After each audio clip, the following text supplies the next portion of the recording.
so there's another quick work ride today. Going on the, gonna get my hair cut, have a quick ride around, nice day out.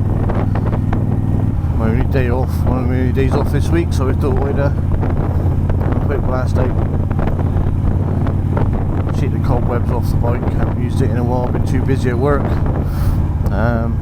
But I know I've got to put my battery maintainer on, so my battery was slightly flat when I come to start it today. I haven't ridden it for I don't know, 2-3 weeks. Last one was the charity bike ride for the Great Western Air Ambulance.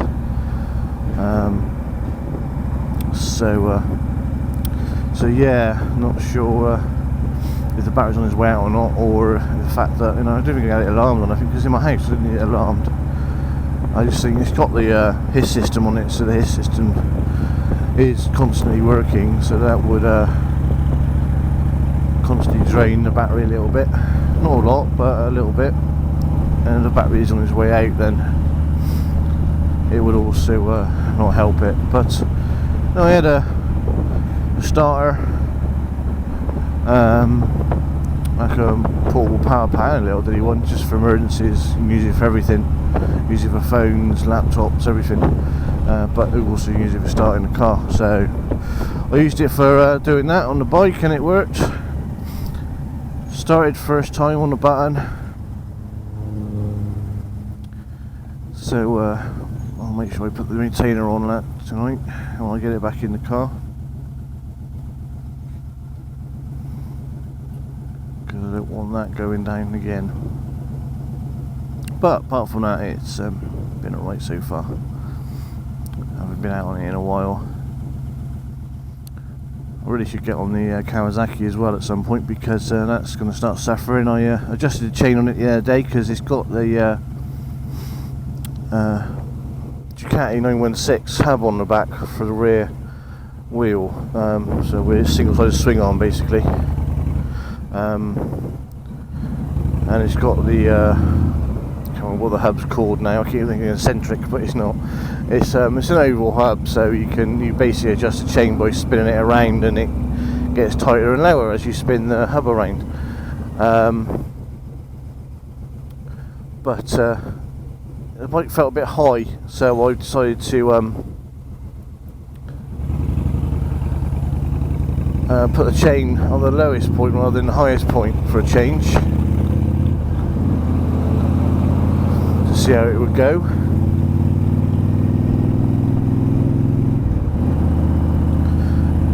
But I had to do a bit of adjustment on everything, because the rear hugger meant the wheel was getting too close to the rear hugger.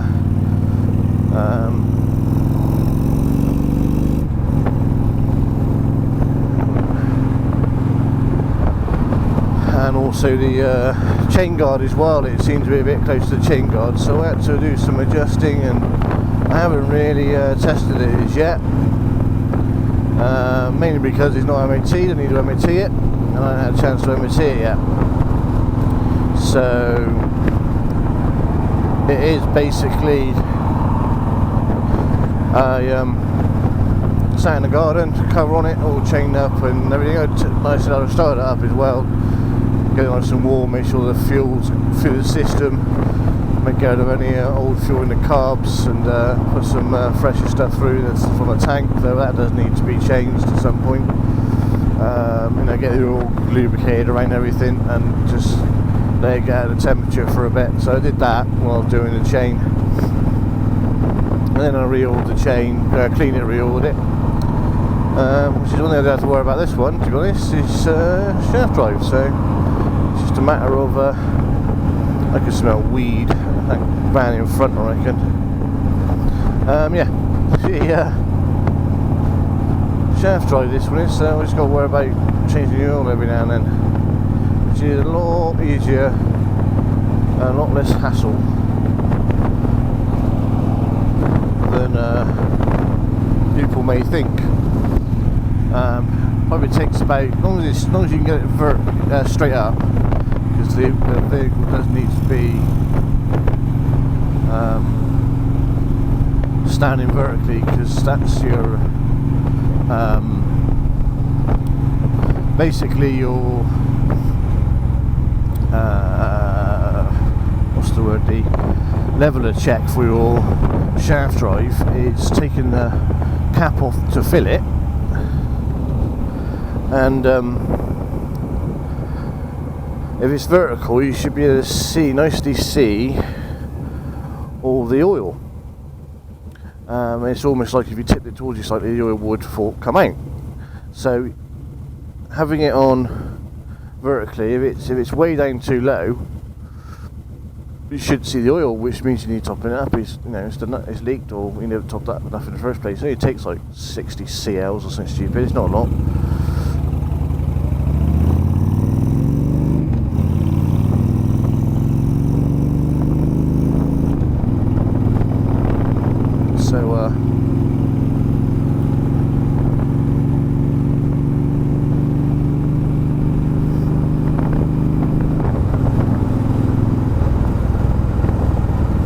So yeah, it's very easy to change. If you had your vehicle stood upright, it'd probably take you about 20 minutes to change, if that.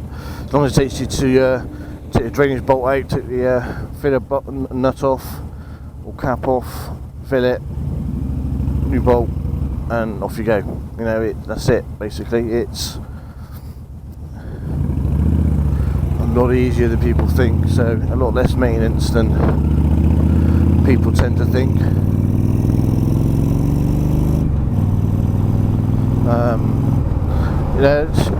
You lose something like 15% of power due to being a shaft drive because of all the cogs and whatnots.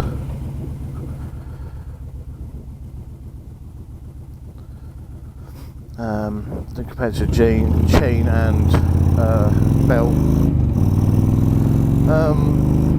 which, to be honest, you're not going to get a lot of high performance bikes with a shaft drive. Not high performance anyway. A lot of big engine bikes might do and stuff like that, but not a high performance bike. So it's not too much that you lose a little bit of power, because you need all the power you can get.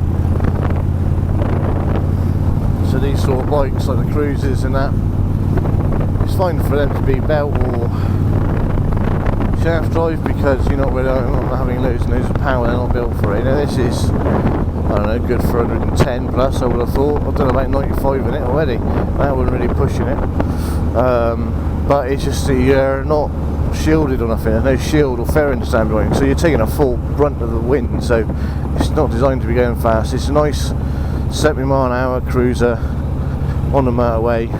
I've got me little cruise control down there, so it's ideal for that sort of thing. I can just whack it onto cruise and off we go, so it's ideal. I do have a little bit of a knock on the front. I don't know if it's a wheel bearing, steering bearing, or my suspension's bottoming out because someone's fucking tried changing the oils on it and I've done it right.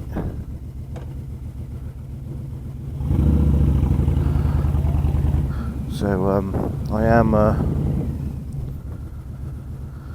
concerned about that little slight knock.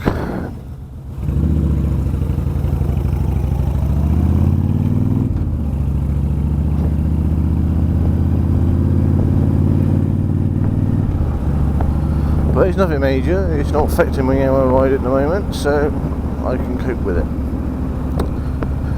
So I need to soften the suspension again. Though I hardened it up the other day because I thought I was going on a bike ride with the missus on the back, and she tends to get bounced off the back of it sometimes if you go over too many bumps. But so I thought I'd harden it up a little bit so it would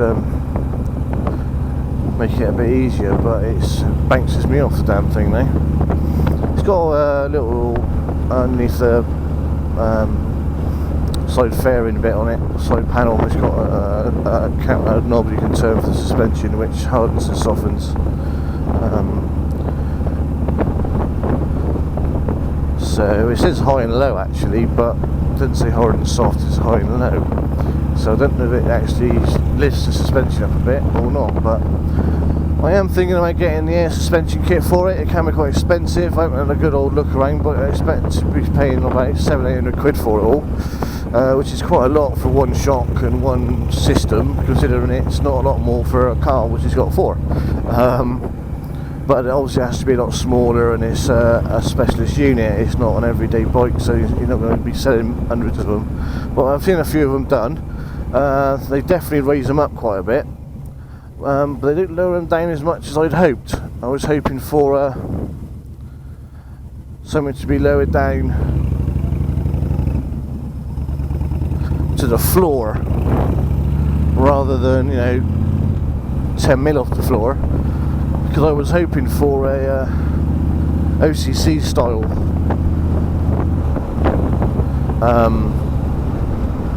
lowering down, where you can lower it down and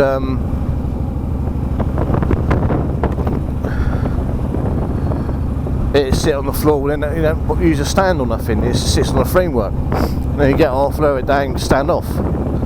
So I've got to have a look into that. I don't know if that'd be classed as a bit dangerous or not, to be honest, because if it can lower to the floor as much as I want it to, if the system fucks up in some way, I presume there's a safety valve on there to stop it from lowering itself down. Because if you're going on a motorway doing 70, it's supposed to lower itself down onto your framework, you're surely going to notice it and be in a whole heap of trouble, being slowly dragging your frame across the road. But especially if it digs in. So I've got to have a look into that. It probably is a safety system like it would be on a car, I would have thought. It's like a valve or something that if it ever goes kaput or there's no power to it, the valve just stays closed and you can't hire it or lower it until you get it fixed. But yeah, it's that's what I'm looking at trying to get at some point. But obviously I've got to save up some serious money for that, so I'm not looking at it just yet.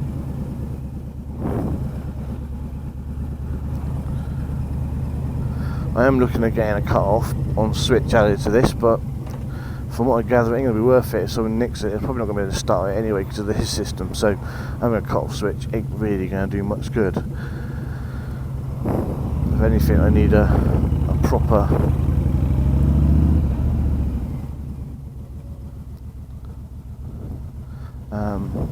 decent lock, so to speak.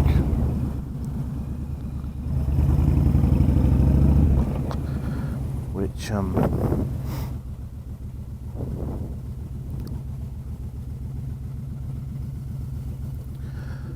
got a couple now. I use a nice big chain, Oxford chain. Brother got me that for Christmas actually. And I use Oxford U-lock, which I got extra actually.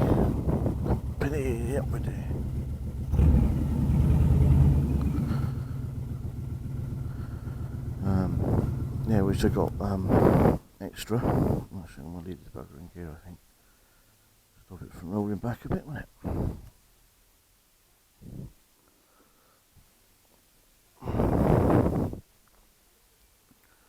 I'll just end this now because I'm going to get my hair cut.